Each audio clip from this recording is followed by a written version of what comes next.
Donc on démarre sur une citation pour tout de suite évoquer le sujet sur lequel on a travaillé. Donc c'est le futur qui interroge à plus d'un titre. Et nous, ce qu'on a souhaité, c'est vraiment comment faire vivre ce futur, comment permettre d'avoir une véritable expérience du futur et de se servir des médias actuels pour parvenir à ce résultat.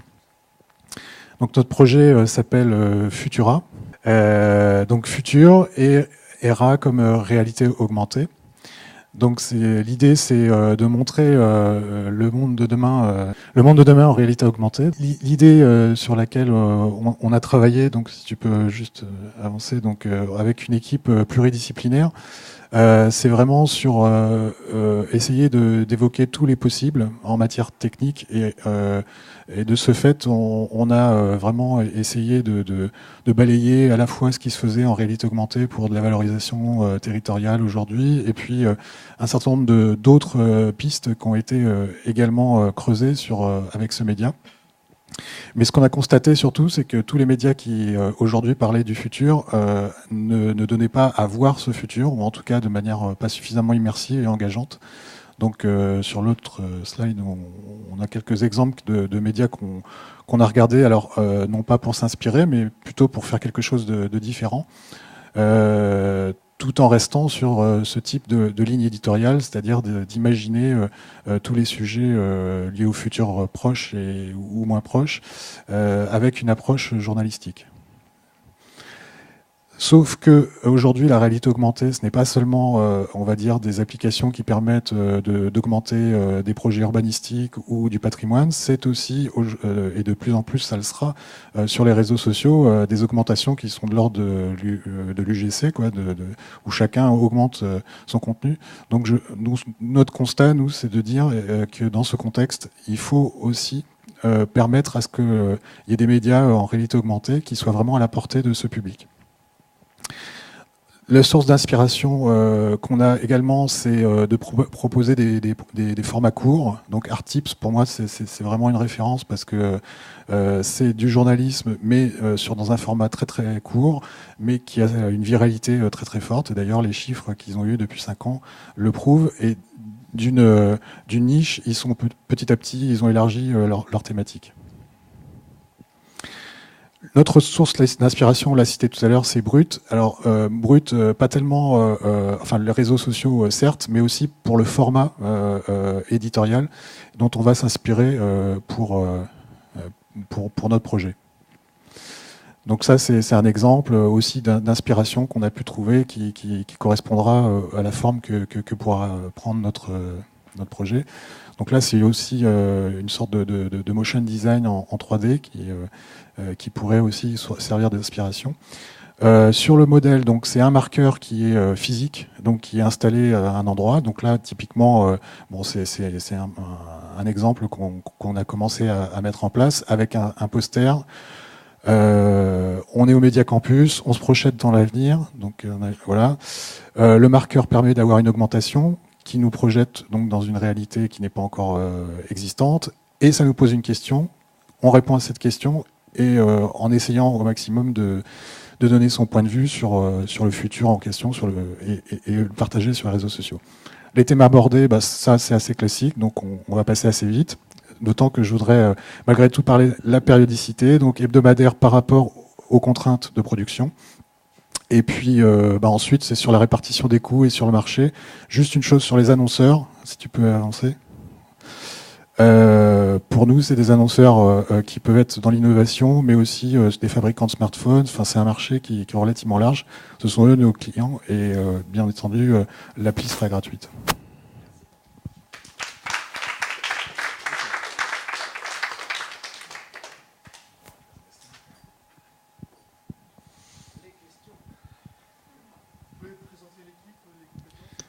Oui, chacun va peut-être se présenter, ce sera plus simple. Donc moi, Marc Bourris, je suis journaliste depuis... alors peut-être qu'on va se mettre sur... tous ensemble. Je suis journaliste spécialisé sur le numérique et l'audiovisuel depuis plus de 20 ans. Et j'ai donc bifurqué aussi ces dernières années sur la communication digitale, ce qui fait que j'ai une appréhension, notamment depuis 2-3 ans, je me suis vraiment penché sur tout ce qui est réalité virtuelle et réalité augmentée, en faisant une veille quasi quotidienne sur le sujet. Je fais des formations aussi sur ce sujet. Moi, je suis Guillaume Gorlaouen, je suis un ancien administrateur système et réseau, donc côté back-office, qui a progressivement migré vers le web marketing. Et donc, j'ai développé des compétences en acquisition de trafic et plus particulièrement en référencement naturel. Et puis, je suis également photographe pour Google Street View. Je fais les 360 à l'intérieur des locaux d'entreprise. Bonjour, donc je suis Stéphanie Vachon, je suis dans le digital depuis 10 ans et je suis dans le développement web. Bonjour, Sébastien Bayette. Donc moi j'ai une carrière en marketing et communication et ma spécialité notamment c'est le design de services sur le numérique, c'est-à-dire prendre en compte l'expérience utilisateur depuis le point physique jusqu'à la consommation de médias numériques, donc et articuler avec les réseaux sociaux. Enfin, du moins, ça serait les parcours de campagne en fait pour l'usager, quoi.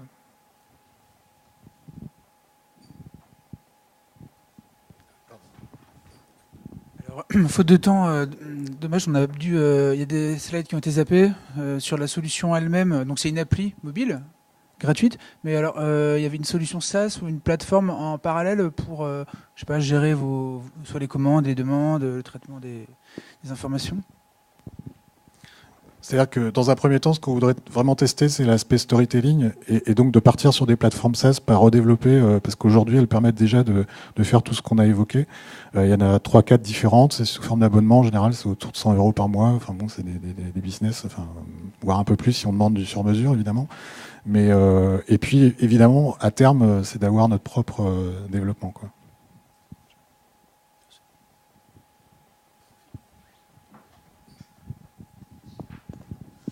Oui, bonjour. Excusez-moi sur votre proposition de valeur. Est-ce que vous pouvez repréciser ce que vous allez proposer? Parce que vous donniez un exemple en lien avec le Média Campus. Donc derrière ça, on imagine quasiment un client qui vous passe une commande entre guillemets pour rentrer dans Futura.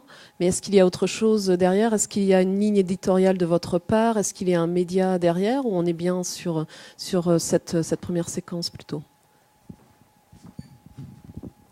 Bien entendu, le nerf de la guerre, c'est l'argent, donc il faut effectivement trouver des annonceurs, mais ce qu'on souhaiterait, ce serait plutôt des partenaires sur lesquels on puisse s'inscrire dans la durée, parce que l'idée, c'était d'avoir vraiment justement une ligne éditoriale dans la durée où on puisse faire en sorte que les gens deviennent, on va dire, aient envie de répondre aux questions qu'on va leur poser, et puis surtout avoir les add-ons, enfin les augmentations qu'on leur propose, quoi. Donc après... Voilà, on n'a pas défini très précisément, on n'a pas eu le temps sur chaque sujet, chaque semaine, comment les choses pourraient s'organiser, mais c'est vraiment d'essayer de nouer des partenariats vraiment sur une durée, quoi. Il peut y avoir des partenariats avec par exemple Orange qui veut faire la promo d'un nouveau développement qui est issu de leur R&D. Donc là, c'est une expérience qui est réplicable partout. Après, il peut y avoir aussi des expérimentations avec des gens qui sont demandeurs. Donc là, on est sur un endroit physique. Ça peut être un complément aussi de business model, enfin un complément d'affaires. Aujourd'hui, ce type de techno, elle demande d'avoir des modèles un peu hybrides en fonction des contenus et en fonction des budgets, avoir des demandes, de pouvoir être assez réactif. Mais on a le souci quand même d'avoir un média pour avoir une expérience qui est réplicable et qui nous permet d'avoir une audience aussi assez critique. Et d'ailleurs, les médias qui existent sur le web ont aussi des modèles hybrides souvent. Donc il y a une partie éditoriale qui est financée par soit le print ou les annonceurs, et puis une partie de prestation. Donc c'est un peu l'idée qu'on a.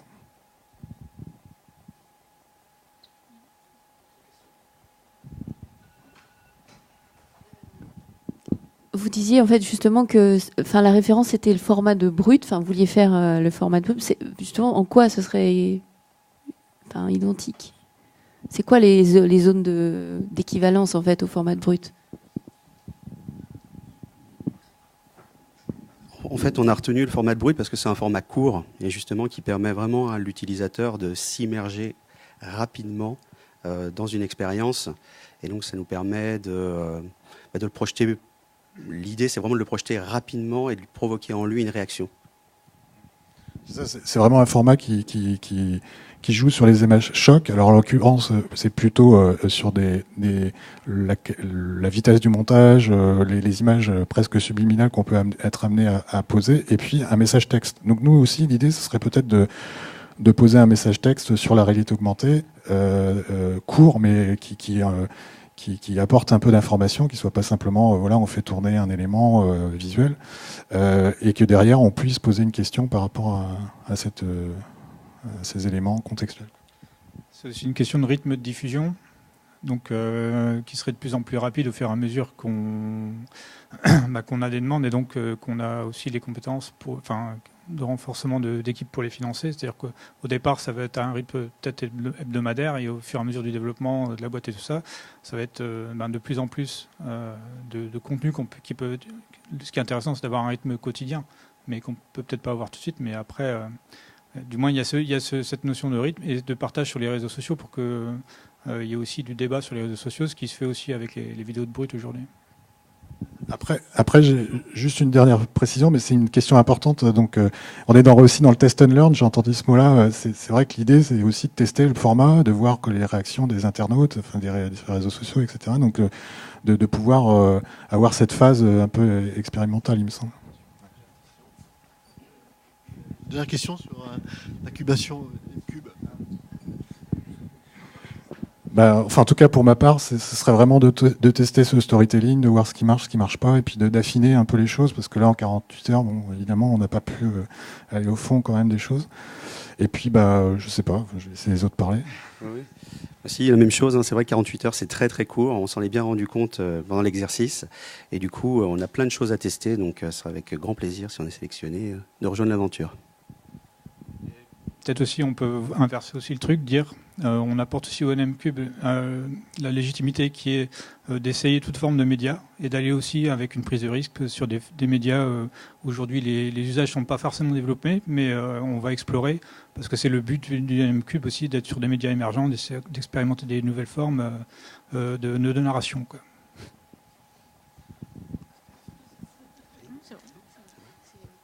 Voilà. Merci.